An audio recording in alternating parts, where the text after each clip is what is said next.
Hi, my name is Cia Lyons. I'm Ayana Crawley. And I'm Joy Timberlake.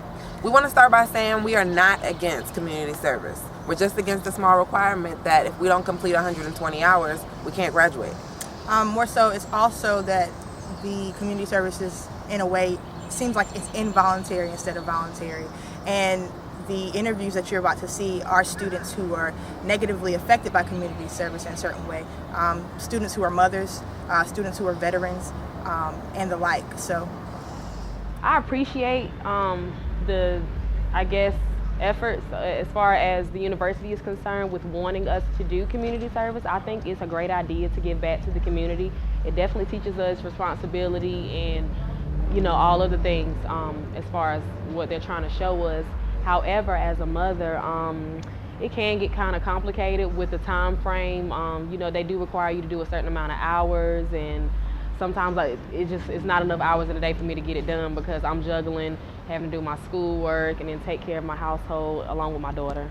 Feel like, well, I don't know if students necessarily have a responsibility to the community, but I think that they should feel like they have a responsibility to the community.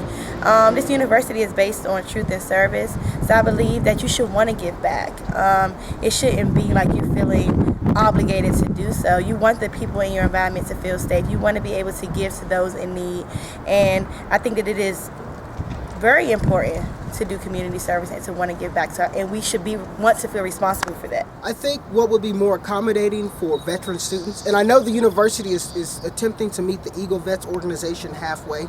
They're offering veterans 60 hours of community service towards the graduation requirement. However, I think it can be looked at from a case-by-case scenario, and certain veterans with a certain amount of years of service should be able to receive the full 120 hours of community service. Once again, not opposing community service, just that for some of us, we've done so much service. How do you equate 120 hours of service to 10 years of service?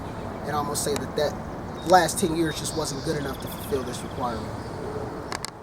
If you believe that North Carolina Central University's community service requirements need to be revised better to accommodate students' needs, contact Cia Lyons at slyons@eagles.nccu.edu to sign the petition. Help us make this adjustment on our campus for our students. Join the cause.